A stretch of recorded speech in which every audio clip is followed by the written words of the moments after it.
Hey, this is John Lee Dumas of EO Fire, and welcome to Master Leadership. Great leaders ask great questions, and this podcast takes you on a journey to master leadership with questions that matter to leaders who matter with your host, Lily Sanabria. Hi, this is Lily, and welcome to Master Leadership, where we connect with leaders worldwide to gain insights on important topics to help us on our journey towards greater significance. If you would like to participate as a guest, or if you have a question that you would like to ask a guest, go to masterleadership.org for more information. Can you go from crafting at your kitchen table to a multi-million-dollar business? As CEO, Holly Daniels Christensen has proved yes. Using grit and the actual sand beneath her toes, that's exactly what this entrepreneur has done. The founder of Dune Jewelry left home at 15 years old and never looked back. She held a variety of jobs with stints as a zookeeper, pharmacy technician, promotional model, bartender, and cell phone, car, and cruise salesperson. She also spent 14 successful years as a top agent in Boston's highly competitive real estate market. This unique bootstrap entrepreneur who proved she was unafraid of hard work was voted 2016 Woman-Owned Business of the Year from Massachusetts and New England by the Small Business Association. In 2018, Inc. magazine honored Dune Jewelry on its 37th annual Inc. 5000 list, which is the most prestigious ranking of the nation's fastest growing private companies. The list represents a unique look at the most successful companies within the American economy's most dynamic segment, its independent small businesses. Currently, Dune Jewelry is the one and only experiential jewelry brand in the world. Holly is an advocate for giving back to the community and is proud to spearhead many fundraisers each year for nonprofit organizations. In addition, Dune often donates a portion of their sales throughout the year to various charities. Currently, the company has surpassed over $200,000 in charitable donations. Holly's book, Happiness Comes in Waves, released in May 2022.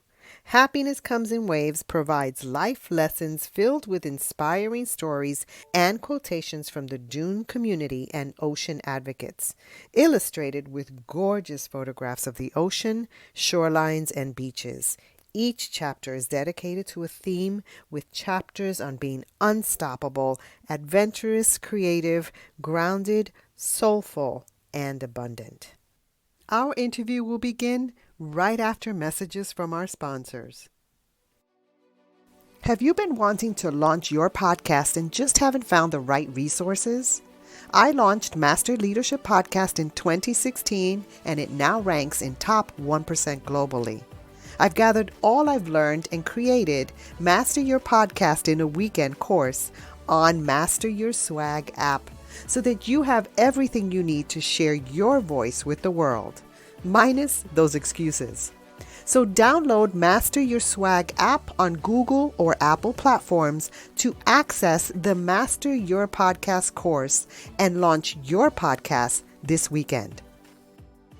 Welcome, Holly Daniels Christensen. How are you? I'm well. Thank you for having me.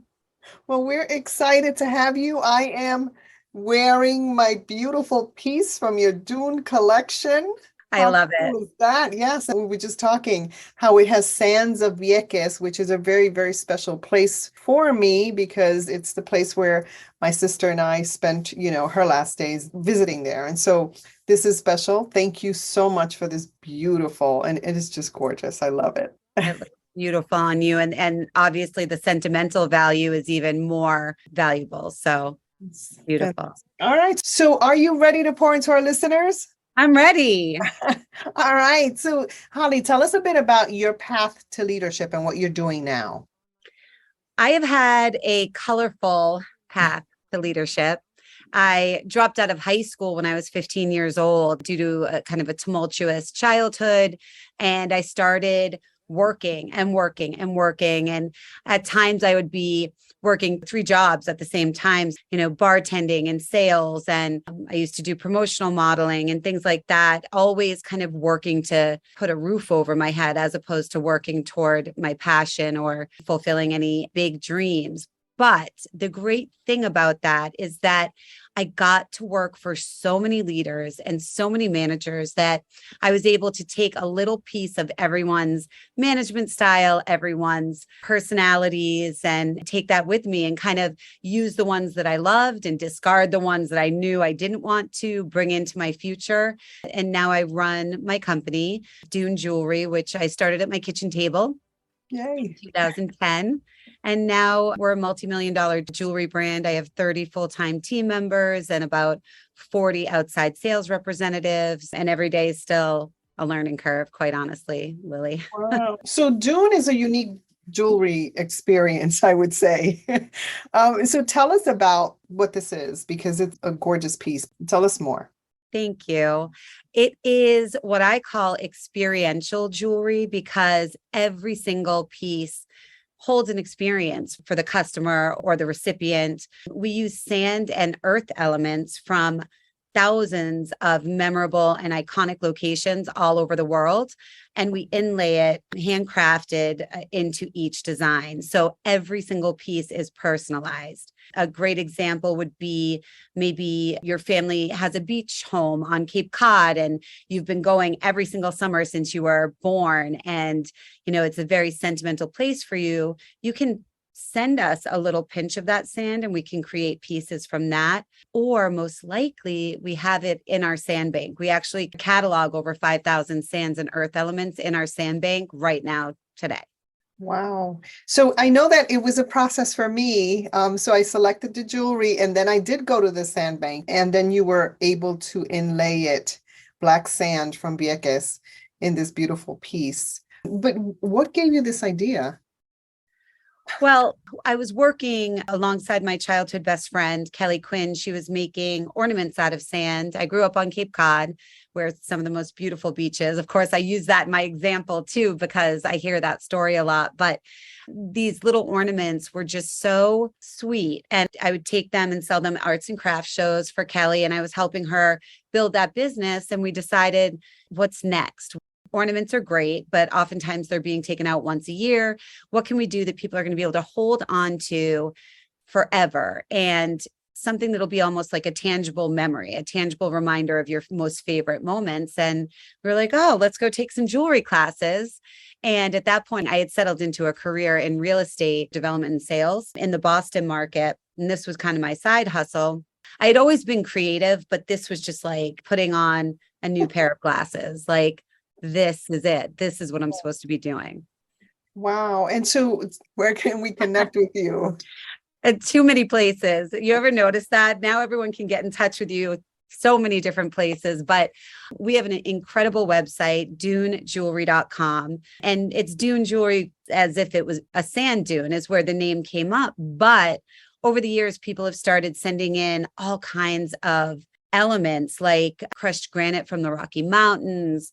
Someone sent in coal recovered from the Titanic that we crushed up and put into some of the designs. People send in ashes. We do cremains, human and pet. We've done flower petals from weddings, flower petals from funerals, anything that holds a memory for you that's special to you, most likely we can put into our jewelry. And you can find us at dunejewelry.com, as well as Instagram, Dune Jewelry, Facebook, Dune Jewelry, TikTok, Dune Jewelry, even Twitter, Dune Jewelry. We're everywhere. Oh, yay. That's awesome. Okay. So Holly, as a lifelong learner, what are you learning right now? I'm learning that business is difficult and you can never stop learning. You can never stop evolving. The second you stop, things just become stagnant or things start to decline because we're in such a fast moving world. And I know a lot of us are striving for homework balance and things like that. But if you can find a way to make learning fun for you, the sky's the limit.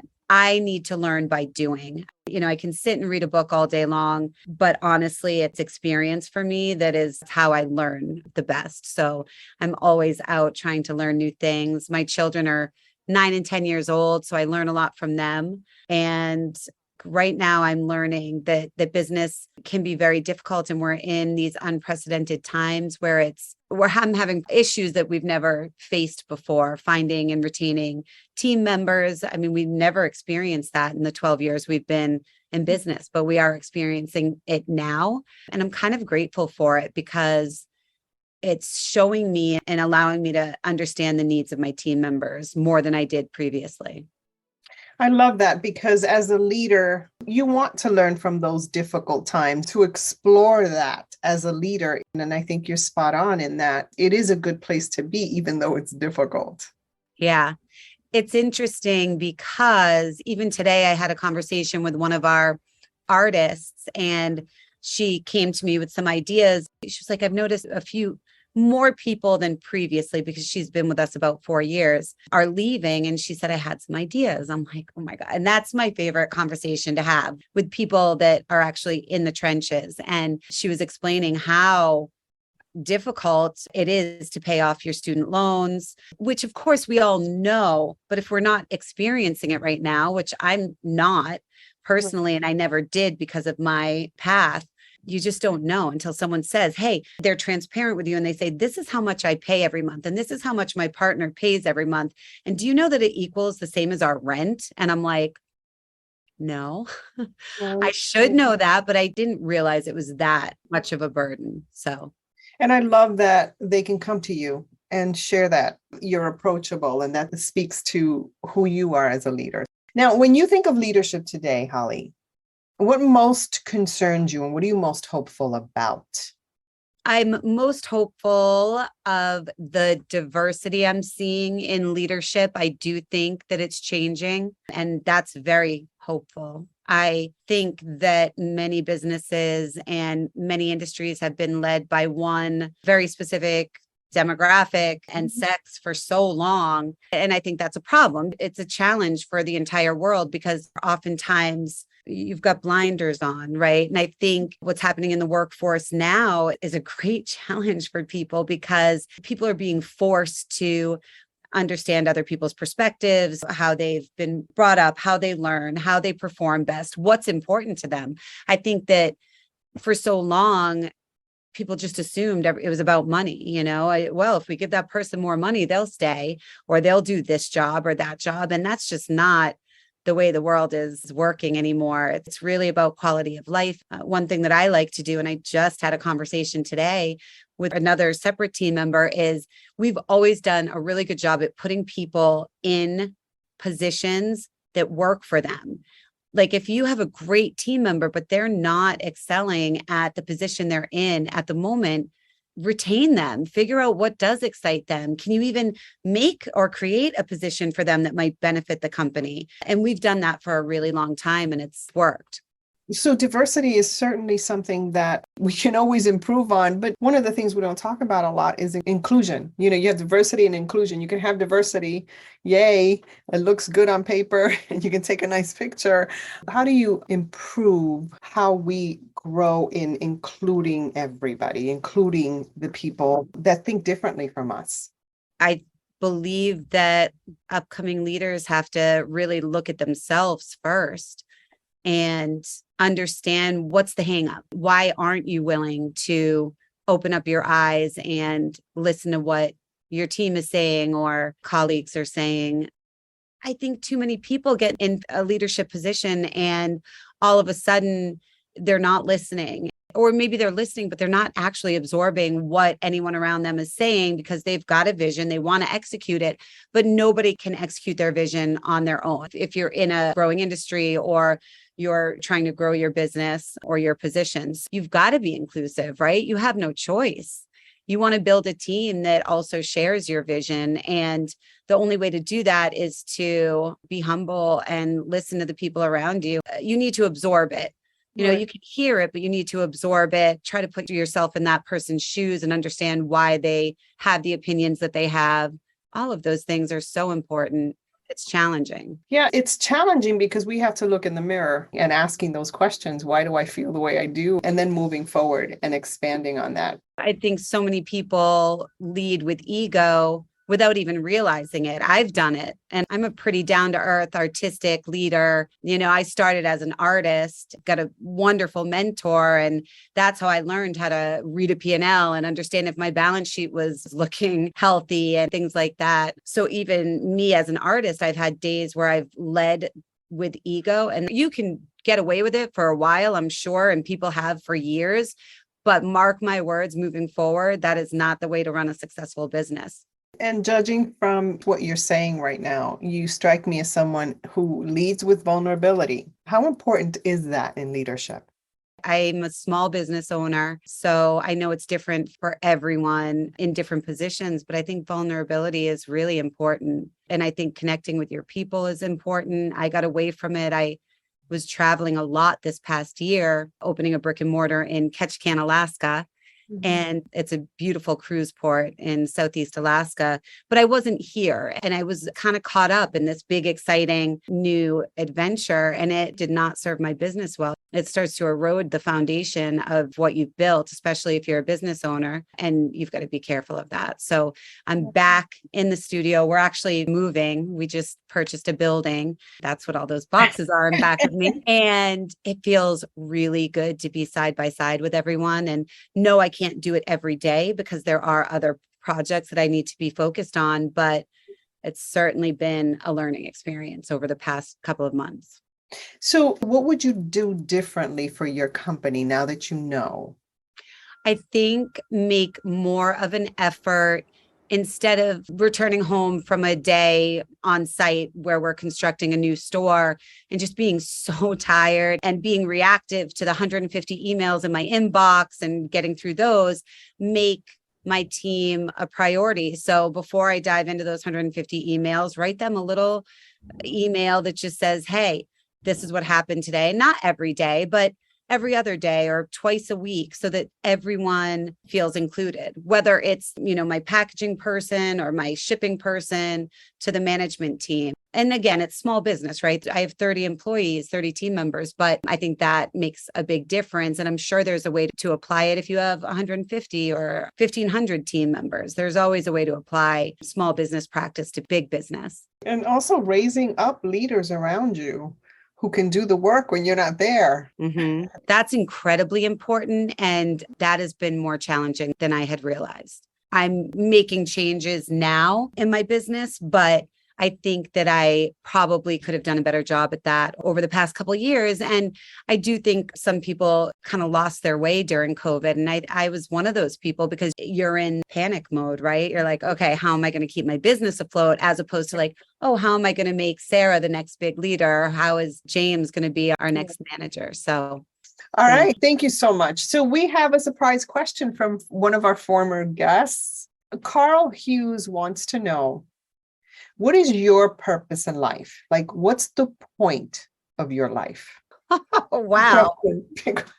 I do feel like I should know this right off the top of my head, but here I go on a little ramble. I mean, the purpose of my life professionally is to remind people that the world is full of adventure and love and experiences. And even though we feel like every little thing is stuck in our phones and everything's become so virtual and so digital, with my company, Dune, the point is to create tangible reminders of life's precious moments. I can look down, I can hold on to this necklace or rub this necklace and remember my first family vacation with my husband, my 2 daughters in St. Thomas. And that's really special these days because I remember when I was a kid, we would print out photographs and you'd have a big photo album and you'd put them in and organize them and maybe make little notes and stuff or write on the back of the photo. We don't do that anymore. It's all stuck in our phones. So my purpose is to create tangible reminders of life's best moments and to also create a business where people can come and thrive and actually enjoy their work and feel valued. And then to raise 2 little daughters that hopefully will take over the business, but that's questionable. They're kind of like, one wants to be a dog walker and the other one wants to have a horse barn. So we're not there. They still need jewelry no matter what they do. So I love it. And, I can certainly hear your passion, and it's so connected to the work that you do, which is what also makes this jewelry so beautiful. Thank you for all you do. Now, Holly, as a listener of this podcast, what's a question that you would like a future leadership guest to respond to? Like, what are you curious about? I'm always curious how people stay motivated day in and day out. What's your motivation, and how do you get up every single day and stay motivated and excited about what you're doing? Great question, Holly. Now, is there anything else you'd like to share with our listeners? Yeah, I think being a leader, whether you're a business owner or high-level executive or an aspiring entrepreneur, we have such an opportunity to make a difference and do business differently. And that's exciting to me. And I hope that if you are deciding to start your own business, or, as you climb up the ranks in a large corporation, hopefully you're also thinking about the environment and mankind and what we can do to ensure that there's a safe and happy and thriving future for generations to come. I love it. It's a beautiful way to close us out. Holly, thank you so much for adding value to me and to our listeners. It's been a great conversation. Have a great day. Thanks, Lily. In closing, here's a quick message. Coaching is the art of influence that underpins leadership in the 21st century. It is the very thing that can get you from being stuck to being extraordinary. So go to masterleadership.org and sign up to get a free coaching session. Until next time, continue to ignite that leader in you.